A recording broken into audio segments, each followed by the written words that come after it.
Okay, in this video we're going to talk about the 3-inch rocket that's going to be flown with this G86. And this is the bottom part here. That's the 4.25 engine that'll be flying it. That was already flown, obviously. So a 3-fin affair with the dual deploy. This will be the tail end. I left that rubble on there for a reason, just to add some strength to the fin, and this rocket will probably never be painted. It's just a kind of a disposable test vehicle for this engine testing. And then the back here we got 3D printed rings to hold the engine, and I followed Rotary Rockets method for mounting the engine. There's two, one on either end of the fin tabs, and then there's a third one up in front. This is the solid bulkhead that's for the engine to push against, and then there's actually a plastic one in front of that. So I know how to find some way to retain the engine. As of course don't have an ejection charge that would kick it out, but I think when the first event occurs and the rear of the rocket is blown off, when it hits the end of the shock cord, it's going to stop and the engine is going to keep going, and it would be lost. So it's got to be retained in some manner. I just haven't decided yet exactly how I'm going to do that. But so it's made for that 4.25. I finally decided on a length, and those rings are easy to print. But I say that about most things, but a simple form like that is just a quick print, and they're about a 1/4 inch thick. And then this is the center section, the E-base, if you will, with the two attachment points, fore and aft. And I mount the flight computer inside this container that sits between the two. It's fastened securely to the front of the rocket and loosely at the back of the rocket. And I don't do an elaborate mount. It's just got some foam that's holding it in place. And of course the battery would be in there with it. So this channel that you see that runs down the back of it is for the cable to go fore and aft without being on the outside of the rocket. The ejection charge would be down at the bottom of that one, and the front or top of the E-bay for the upper section. And I'm just pointing out this channel here where the cables come from inside and go up forward or go aft, depending on which charge we're talking about. And I do a simple, the two wires are screwed down to the flight computer. And then before each flight, I just strip the wire back and connect it to the igniter. And the igniter wire is wrapped around the ejection charge. The ejection charge looks like a large firecracker. I don't think I got one laying out here, but it's basically just a small paper tube.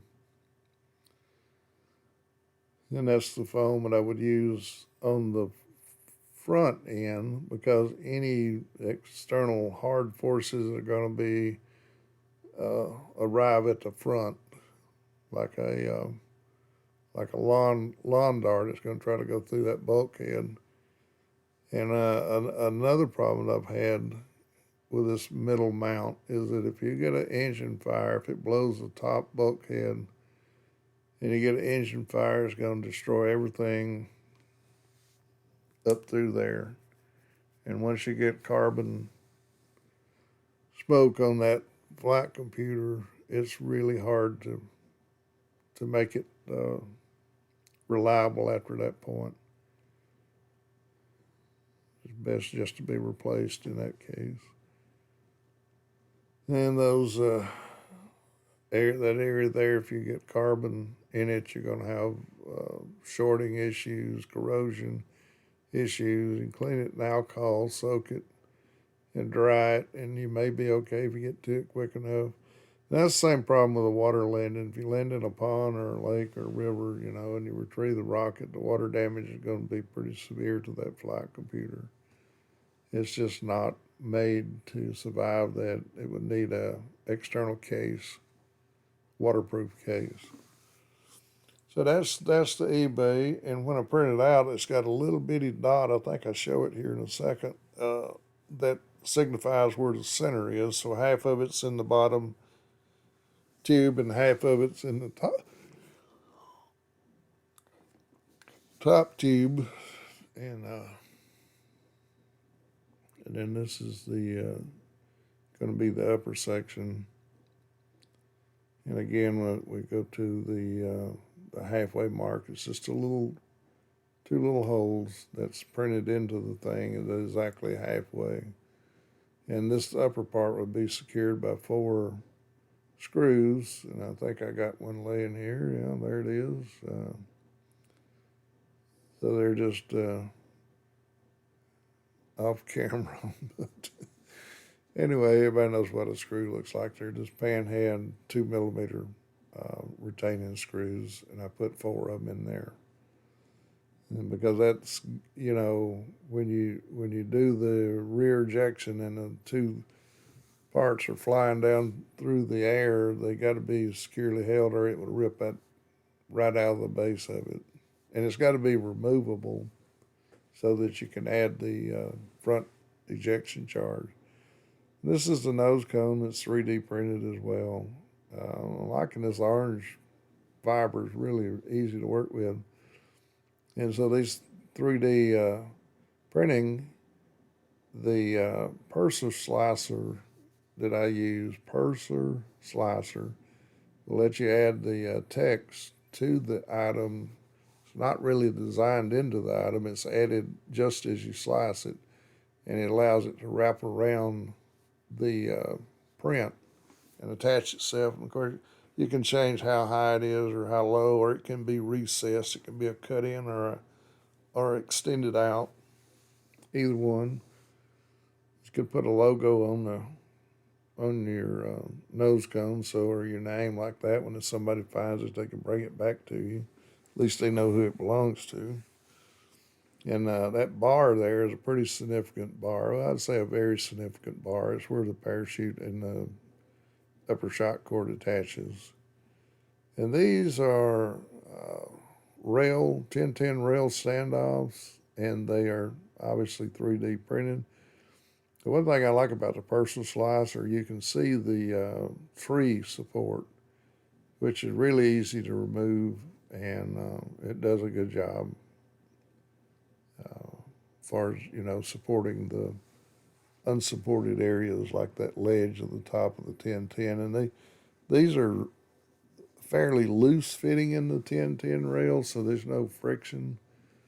And the PLA acts like a little bit of a self-lubricating material. It's not slippery, but it's slick, and it slides right up that rail very easily. I don't attach them with the screw. It's got the screw hole in it that could be attached with a standard rail mount. What I do is I glue it on with this stuff here. It's UV resin. And I put a little bit in the bottom to get it started. You hit it with a UV light and it's secure. And then I go around the perimeter on one side and do it, and on the other side and do it. And like on that exposed cardboard with no paint, it's going to soak right in and grab securely up. Knock on wood, I've never had one come off yet doing that. But then, like I said, it's a fairly loose fitting in the rail to not be any kind of binding going on.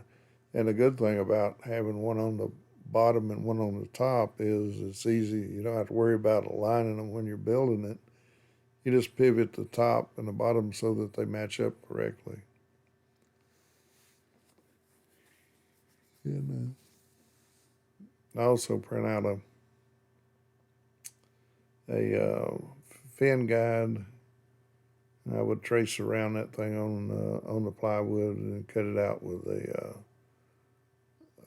jigsaw.